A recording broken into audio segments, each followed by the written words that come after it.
Hvad er det allermest danske, du kan komme i tanke om? Fodboldlandsholdet, gajoler eller lakridspiber måske? I 2016, der ville regeringen, og det er altså dem, der sidder herinde på Christiansborg og styrer landet, finde ud af, hvad det er for 10 værdier, der gør særligt danske. Mere end 2500 forslag blev indsendt, og dem kogte man så ned til 10 værdier som tillid, hygge og kønsligestilling, og sagde, at det er det, der gør os særlige som danskere.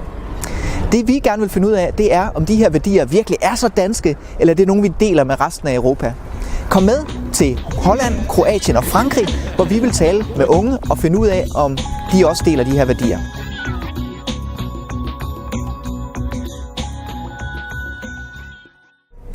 Jeg står herinde på Det Kongelige Teater foran en statue af Johannes Ewald, der bliver betragtet som en af de første moderne danske digtere.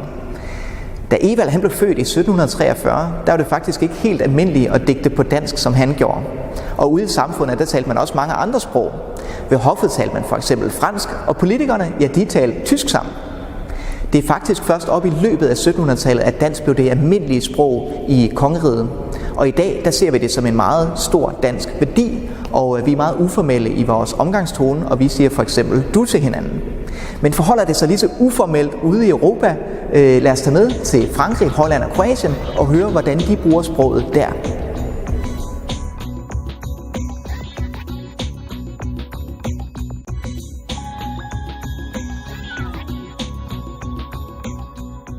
On vous voit les adultes, mais on se tutoie entre élèves, et on vous voit aussi le corps, donc le corps enseignant, les directeurs, mais aussi les adultes en général. Mais pas les surveillants.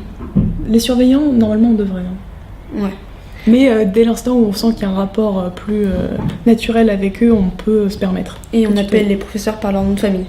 Oui, ou monsieur ou madame. Nou, zeker hier is het denk ik wel gewoon gewoonte dat je de leraar en leraressen gewoon met u aanspreekt. En gewoon bij de achternaam van meneer X bijvoorbeeld. Zeg je altijd u. En mij is altijd geleerd, je moet gewoon u zeggen tot ze zeggen dat je wat anders moet zeggen. To što se tiče toga ti, to je čisto poštovanje. Nama je u Hrvatskoj jako bitno da kako ćemo mi prikazati sebe u smislu kakvi smo mi prema autoritetu, ćemo li mi pričati s njima na vi, koje ćemo teme mi pričati i tako, da tu sve postoji nekakve granice. Dat is wel grappig, want we hadden hier een oude leraar, meneer Goedkoop, en daar zei een klasgenoot een keer van mij je tegen, en toen werd hij heel boos. Van ja, ik ben een statussymbool en je moet je of u zeggen tegen mij. Dat was wel een leuk spektakel. On a toujours été habitués à vous voyez. Donc même quand c'est les parents d'un ami ou d'une amie, c'est difficile de passer au tutoiement seulement au bout d'un moment, même si il est d'accord.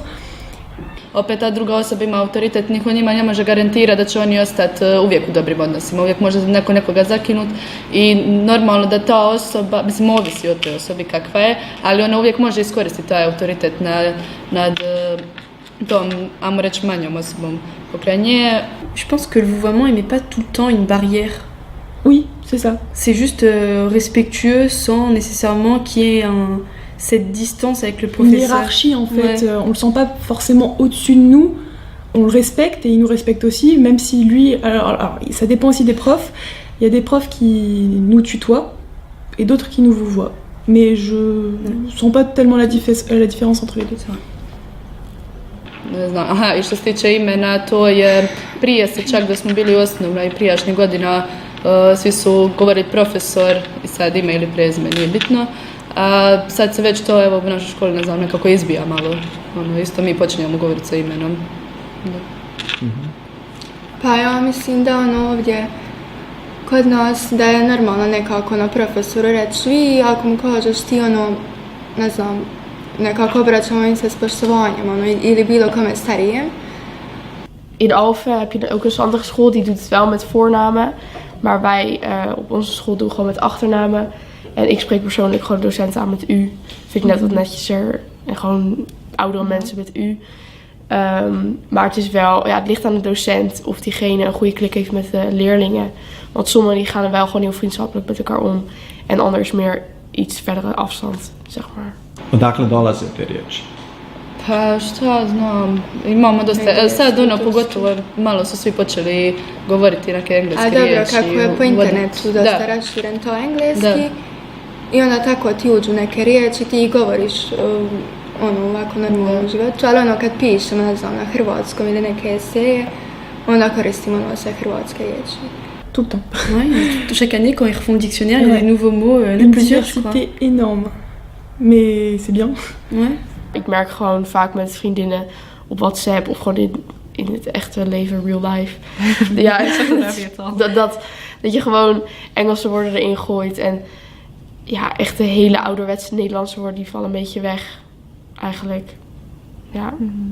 Pour moi, oui. Ouais. C'est important, ça fait partie de ma culture. Et je trouve que c'est une belle langue. C'est riche. Et c'est une langue qui évolue avec le temps.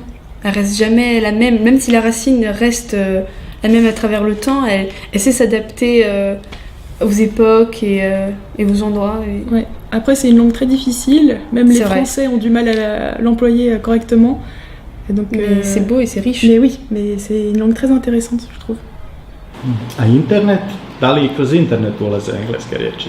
Pa da, dobro, kad se dopisujemo s prijateljima ili preko nekakvih YouTube-a i tako tih nekih stvari, da, ali ovako sad kad se priča baš i toliko ne. Nee, ik weet ook niet hoe het in Denemarken zit, maar social media, dat verandert wel echt het taalgebruik ook in Nederland, omdat het zo'n groot deel is en dat is veel Engels en YouTube en dan hoor je gewoon veel Engels en Engelse woorden, termen en dat ga je gewoon gebruiken in het dagelijks leven, dus. Bah, pour s'intégrer et pour se faire comprendre, oui. Je pense que c'est plus simple. Oui. Après, c'est pas une obligation, mais c'est bien d'avoir des bases, rien que dans la vie de tous les jours, pour même aller au supermarché, c'est nécessaire. Et puis, je pense que c'est bien vu aussi. Les Français aiment bien les tentatives d'essai, même de la part des touristes. Comme nous, quand on va là-bas, on essaie de parler le peu qu'on sait. Donc je pense que c'est bien le bienvenu de leur part.